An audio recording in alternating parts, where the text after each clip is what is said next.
A woman with a clipboard marched up and told him to move his boat, loud, proud and certain she was in charge. What she didn't know was that the man she was barking at owned the entire lake, and her.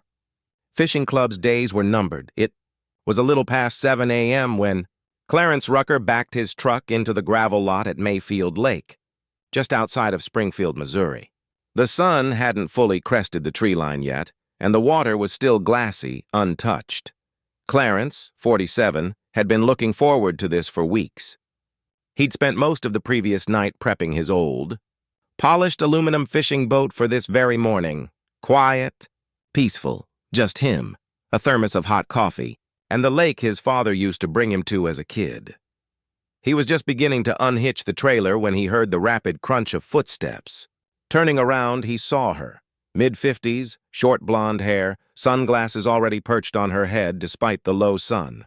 She held a clipboard like it was a badge of authority and wore the kind of forced smile that never reached her eyes. "You can't park that here," she called out sharply. Clarence blinked. "I'm sorry." She marched closer. "This lot is private, for community use only." "You need to move that boat." Clarence set the wrench down on the trailer hitch and stood up. "Morning." "You live here?"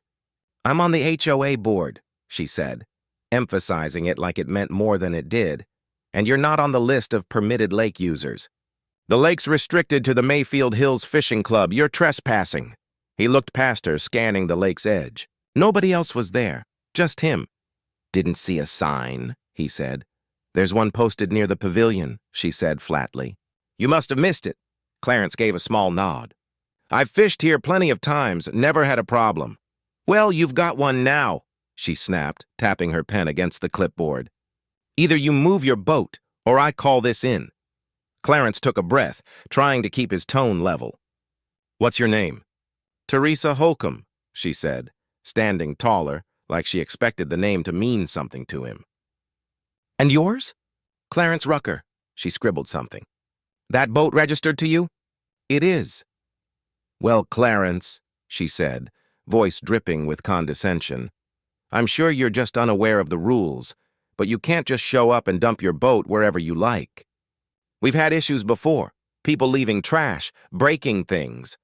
This area is for residents and their guests, under supervision." He watched her.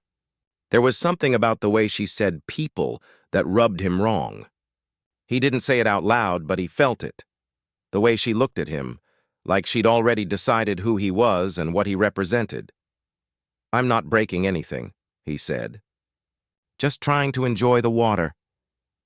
"You need to pack up and leave, now." There was a pause, a long one.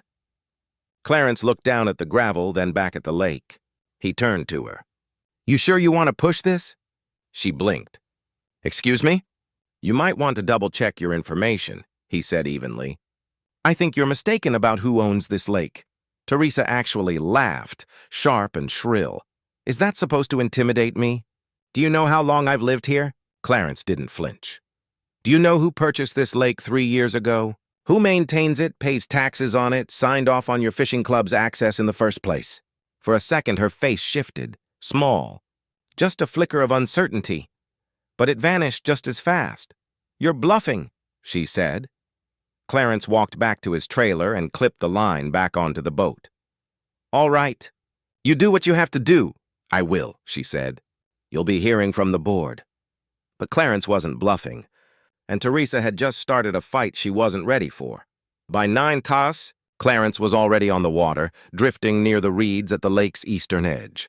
He cast his line quietly, not in a rush, not even really expecting to catch much. The air was cool and calm, but his peace didn't last long. A white golf cart appeared near the dock. From a distance, Clarence could already tell who it was.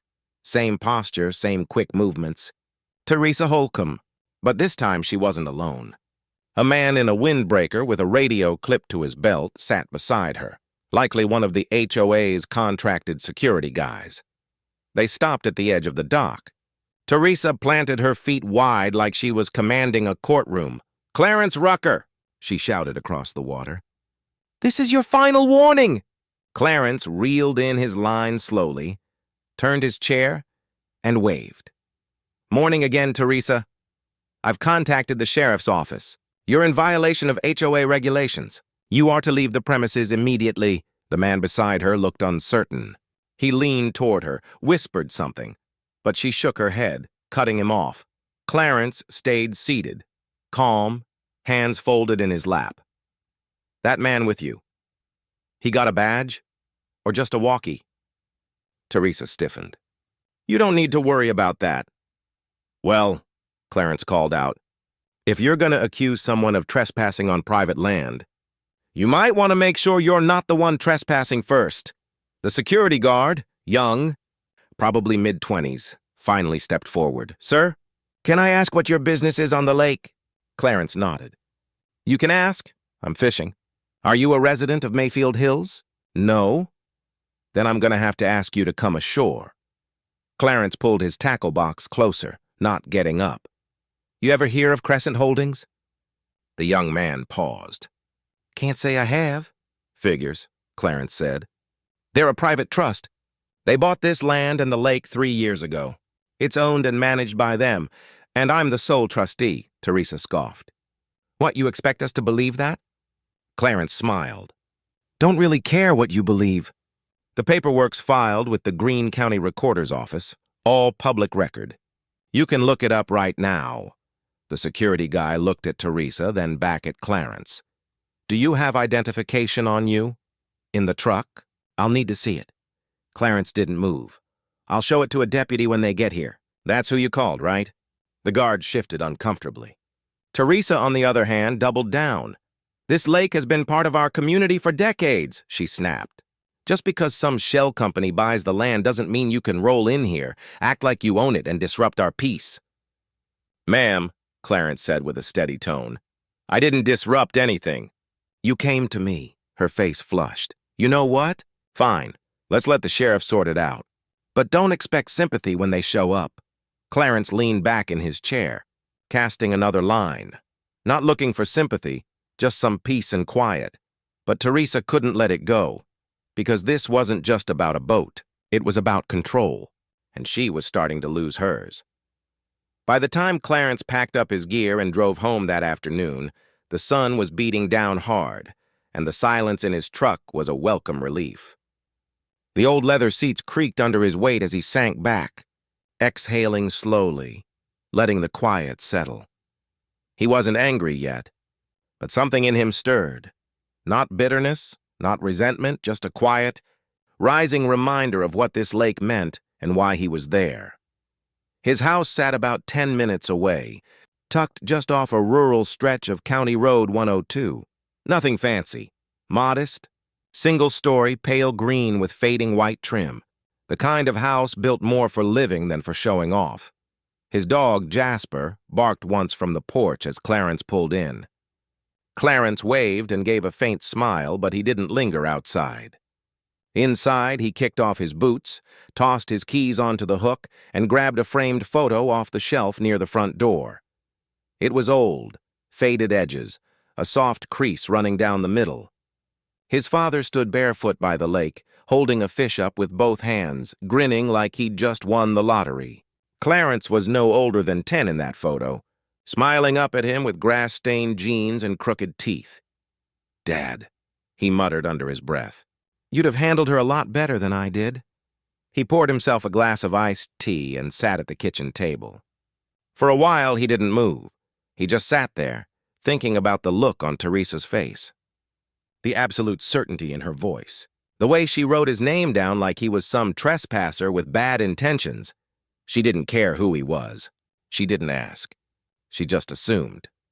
Clarence stood up, walked to the filing cabinet in the hallway, and slid open the bottom drawer. Inside was a blue folder marked Mayfield Lake, Title and Access. He pulled it out, laid it flat on the dining table, and flipped it open. There it was.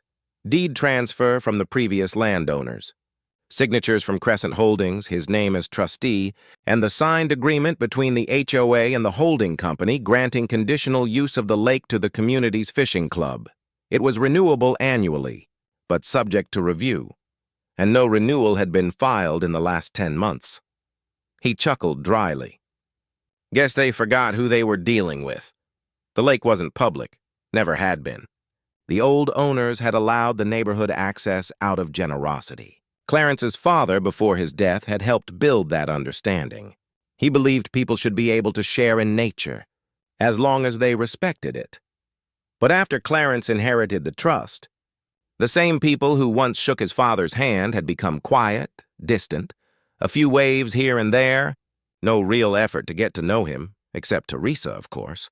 Teresa had never even made eye contact. He looked over the paperwork again, then again.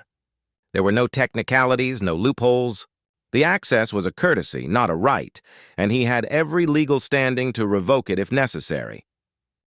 Still, Clarence didn't want to act on impulse. That wasn't his way. He wanted to give the benefit of the doubt. But this wasn't just about one woman's rude behavior. It was about something bigger. About entitlement. About respect. He picked up his phone and dialed a number he hadn't called in a while. "Hey, Mr. Lang," he said when the voice answered. "Yeah, I know it's been a minute. Listen, I need a favor. Can you pull up the HOA agreement file from 3 years ago? Specifically the fishing access clause? Yeah, I've got the physical copy here, but I want to double-check a couple of things with you." He paused, listening. "No rush, but yeah. It's time I take a closer look at who's been taking advantage of what my father left behind." But as Clarence hung up the phone, he had no idea just how deep the entitlement in that neighborhood ran, or how loud it would get when someone finally said no. It was early Monday morning when Clarence stopped by the Greene County Recorder's office. He didn't need to. He already had the documents at home. But something told him this time he needed things to be official. Clean, bulletproof. He stood at the counter, waiting while the clerk pulled up the parcel records. A few clicks later, the screen lit up with his name, the property description, and a scanned copy of the deed. Everything in black and white. The lake, the dock, the entire surrounding greenbelt. It was all his, held under the Crescent Holdings Trust. There were no overlapping claims, no shared easements, no community ownership. "Looks like everything's in order," the clerk said with a polite smile. Clarence nodded. "That's what I needed." When he got back in his truck, he took a deep breath. It wasn't about getting revenge, not really. It was about respect. Teresa Holcomb hadn't just questioned his right to be on the water.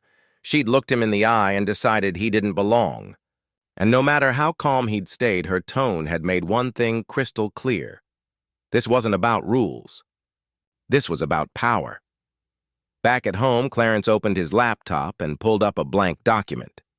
He started drafting a letter, direct, professional, and to the point.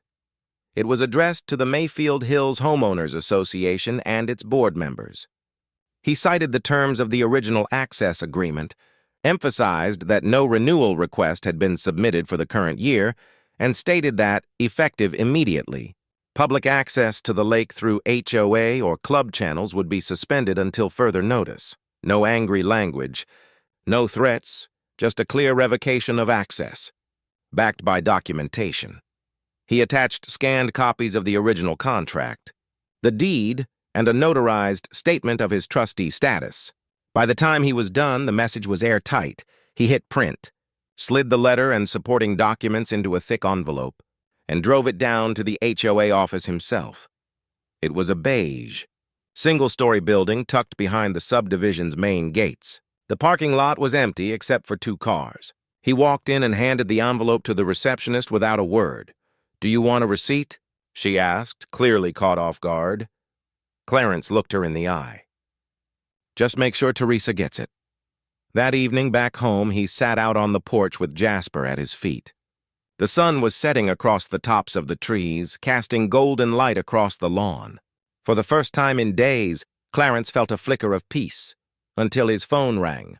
Unknown number. He hesitated, then answered. "Mr. Rucker?" a man's voice said on the other end.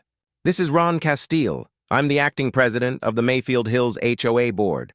We received your letter today." Clarence stayed quiet. Ron continued. "Look, we'd like to discuss this. Maybe there was a miscommunication somewhere. No need to escalate things." "There's nothing escalated about it," Clarence replied calmly. "The agreement wasn't renewed. Access was being used without permission.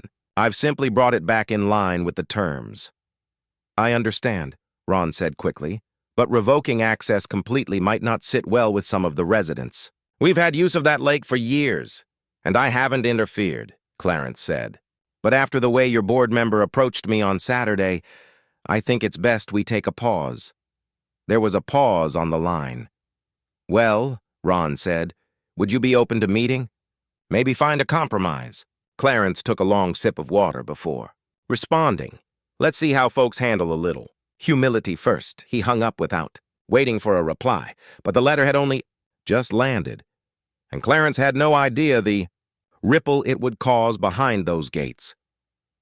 By Wednesday morning, Clarence couldn't even pull into the grocery store parking lot without catching stares. It started with the emails, short, passive-aggressive notes from board members written in the kind of polite language people use when they're trying not to show they're furious. Then came the phone calls, some blocked, some from numbers Clarence hadn't dialed in years. But what surprised him most were the whispers, coming from people who had barely spoken to him since the day he bought the property. At the hardware store, a man with a gray beard and oil-stained overalls approached him near the screws and fasteners aisle. "You Clarence?" he asked, tilting his head. "I am," Clarence replied cautiously. The man extended a hand. "Name's Billy Waller. I live on Valley Crest Drive. Been here about 20 years. Heard what happened Saturday." Clarence shook his hand but didn't say much. Billy continued. "Just wanted to say not all of us feel the way Teresa does. She's had a habit of thinking she runs this whole place." Clarence gave a short nod. "I appreciate that. She even told my wife last year that our front porch furniture didn't match the neighborhood aesthetic." "Imagine that," Billy laughed bitterly. "A chair is a chair. You either sit on it or you don't." Clarence cracked a smile. "I'll keep that in mind." That wasn't the only encounter. At the post office, someone left an unsigned note in Clarence's P.O. box. "She doesn't speak for everyone." At the gas station, a middle-aged woman waved at him, then quickly looked away when he didn't wave back. People were trying to feel him out, testing the water. But not everyone was trying to play nice. That afternoon, someone slid a flyer into his mailbox. No stamp, no envelope. It was printed on standard paper with a bold heading: "Local man revokes community lake access, retaliation or power grab." Clarence stood on his porch reading it, shaking his head slowly. Beneath the headline was a small paragraph suggesting he was using his position as a weapon against the community, calling his actions disruptive and unnecessary. There was no name listed, no one to call or question, but it didn't take a genius to guess who'd written it.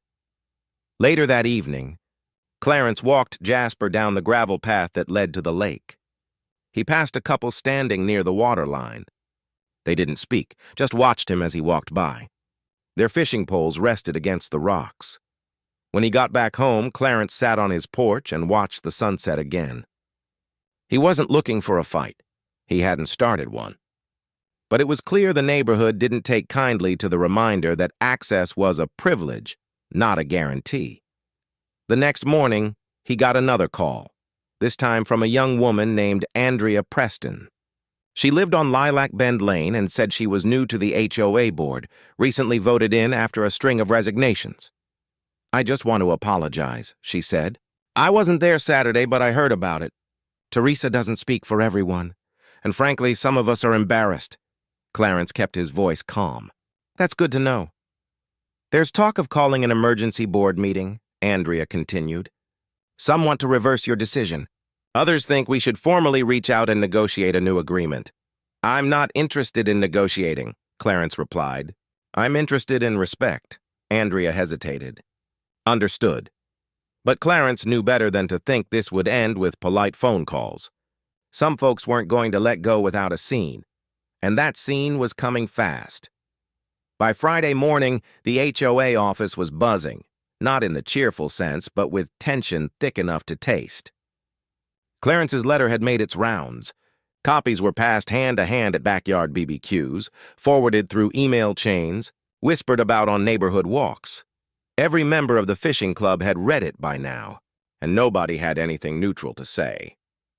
Inside the HOA's meeting room, a modest space with beige walls and mismatched chairs, Teresa Holcomb stood at the head of the table, arms folded, lips pressed tight.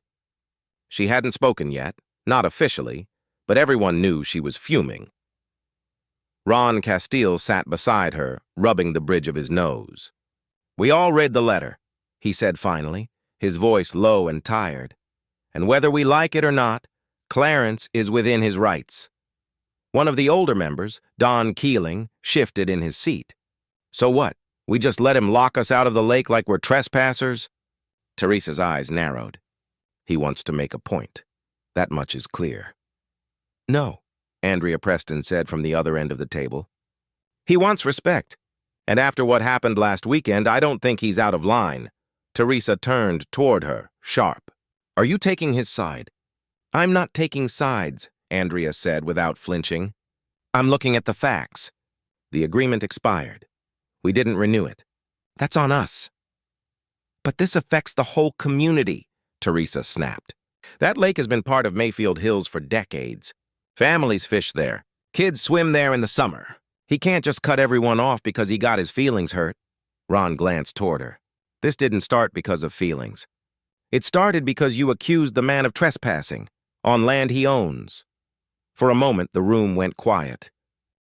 Meanwhile, Clarence was back at the lake, standing on the dock with a clipboard of his own. He wasn't patrolling or watching for trouble. He was taking inventory. Damage to the fencing, trash left behind, 2 broken benches near the fire pit, things the HOA hadn't fixed in over a year, even though the access agreement clearly placed that responsibility on them. A truck slowed down behind him. The driver leaned out the window. It was Billy Waller again. "You sure you want to poke this hornet's nest?" he asked. Clarence didn't even look up. "I didn't poke anything. I just stopped letting people stomp through my yard without asking." Billy chuckled. That afternoon, a notice went out, formally posted on the HOA bulletin board, sent via email, and tucked into residents' mailboxes in plastic sleeves to keep the rain off. The message was short, effective immediately. Access to Mayfield Lake is suspended pending review and renegotiation with Crescent Holdings. Residents are asked not to use the dock, shoreline, or common greenbelt areas unless otherwise notified. Violations may result in trespass enforcement. The neighborhood's reaction was swift. A woman in her 60s stormed into the HOA office demanding answers. Teenagers were seen arguing with their parents near the trail entrance. Online forums lit up with speculation, frustration, and half-baked legal theories. One post even claimed Clarence was secretly planning to sell the lake to a private developer, though no one could say where that rumor came from. Later that night, Clarence sat on his porch again. This time, Andrea Preston came by. She knocked gently and stayed a step back. "I wanted to check in," she said, "and ask if you'd be willing to speak at the upcoming meeting." He raised an eyebrow. "To say what?" "Whatever you think they need to hear," she replied. "They don't know you. They just know Teresa's version." Clarence thought for a second, then nodded slowly. "All right, I'll come." But agreeing to show up was one thing. Facing a room full of angry neighbors was something else entirely. The community room at Mayfield Hills filled up faster than anyone expected. Folding chairs were pulled from closets, neighbors stood along the back wall, and even outside the open doors, people gathered to listen. There hadn't been a turnout like this in years, not for budget talks, not even for pool renovations. But that evening, everyone wanted to hear what Clarence Rucker had to say. He stood near the front, off to the side, wearing jeans and a plain button-up shirt. No podium, no papers in hand. Just him, calm, watching. Teresa sat dead center in the front row, her arms crossed tight, her jaw set like concrete. Behind her were faces Clarence recognized, some vaguely, some not at all. Most were quiet. A few avoided looking at him altogether. Ron Castile stepped up first. "Thanks for coming, everyone. I know this wasn't a scheduled meeting, but we felt it was important to address the concerns raised about lake access and recent events." He glanced toward Clarence, who gave a small nod. Ron cleared his throat. Clarence Rucker has agreed to speak tonight. I'd ask that we all keep things respectful. Clarence stepped forward. He didn't speak right away. Instead, he looked around the room slowly, meeting eyes when he could. My father used to bring me to this lake when I was 10, he began. Before any of this neighborhood existed, we'd fish in the morning, cook on the shore in the afternoon. I learned how to tie my first line right here. A murmur ran through the crowd. A few heads tilted. People listened. I bought the lake 3 years ago through a trust that honors his legacy, Clarence continued. I kept access open to the community. No fees, no conditions, just expected folks to treat it with care. He paused, letting that sink in. But when someone walks up to you, demands you leave, threatens to call the cops on your own property, that's not just about rules. That's about disrespect, a woman in the back spoke up. She didn't know who you were. Clarence looked at her. She didn't ask. There was a silence. No one tried to argue. This isn't about punishing the community, Clarence said. It's about accountability. You've been using something that doesn't belong to you, without maintaining it, without renewing the agreement, and at least from what I've seen, without even thinking about who's behind it. He stepped back slightly, not trying to take the spotlight. I didn't want it to come to this. But I'm not going to apologize for asking to be treated like a person. That last sentence hit harder than he expected. A few people lowered their heads. One woman whispered something to her husband. Then Teresa stood. Why didn't you just come to us? She asked, her voice tight. Why go straight to shutting everyone out? Clarence looked her straight in the eye. You came to me first, remember? On the dock. With a clipboard and a threat? She opened her mouth to respond, but nothing came out. She sat back down slowly. Ron stepped forward again. We're going to open discussion now. No shouting, keep it constructive. Several hands shot up. An older man in a fishing hat said, I don't care who owns what. That lake is part of this neighborhood's life. Kids have grown up on it, Clarence replied evenly. Then maybe the neighborhood should care enough to respect the person who's kept it open all this time. Another woman asked, would you consider renewing the agreement if the HOA handled maintenance and put real guidelines in place? Clarence didn't answer right away. He could feel the weight in the room. They weren't just mad anymore. They were listening. I'll consider it, he said finally. But I'm not rushing. Not until I know folks understand that this isn't just land.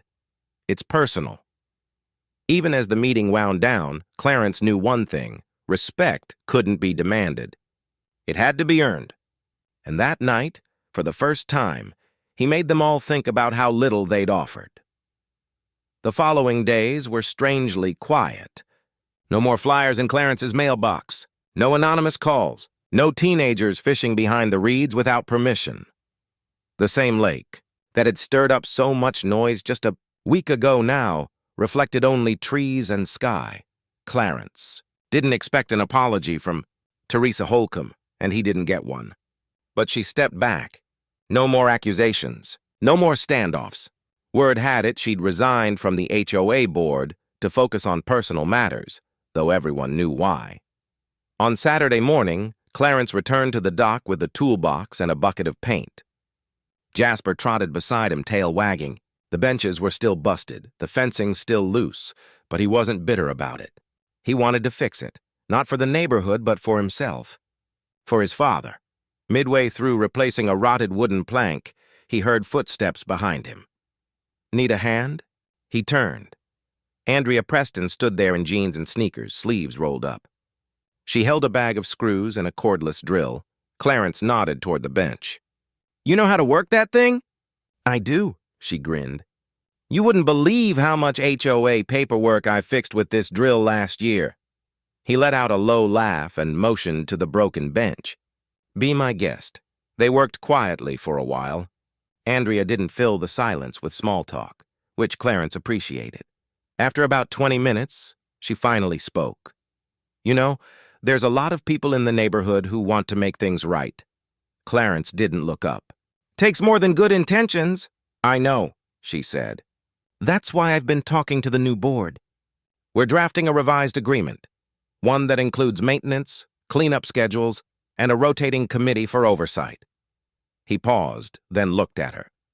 No more clipboards and threats? No more, she promised. And any violations, they'll be handled internally. You won't be bothered. Clarence nodded slowly. I'll read it when it's ready. Later that afternoon, another surprise came. Billy Waller returned, this time with his teenage grandson, Lucas. The kid held a trash bag in one hand and a pair of gloves in the other. We figured we'd help out a little, Billy said. Might not fix everything, but it's a start. Clarence didn't say much, just handed the boy a rake and pointed toward the trail, where broken glass had collected by the brush. By sundown, the dock looked new again. The benches were solid. The path was cleared. And for the first time since the whole mess started, Clarence felt something shift, not just in the space around him, but in the people too. At church the next morning, a few heads turned when Clarence walked in. Some nodded politely. One woman leaned over and whispered, "That lake is lucky to have you." He thanked her, even though he didn't know her name. After service, a man he didn't recognize approached him in the parking lot. Tall, balding with glasses that kept sliding down his nose. "You're Clarence, right?" the man asked. "I live 2 streets down. I just wanted to say my kid caught his first fish at that lake last summer. I never got the chance to thank you for keeping it open." Clarence didn't need the thanks, but it meant something.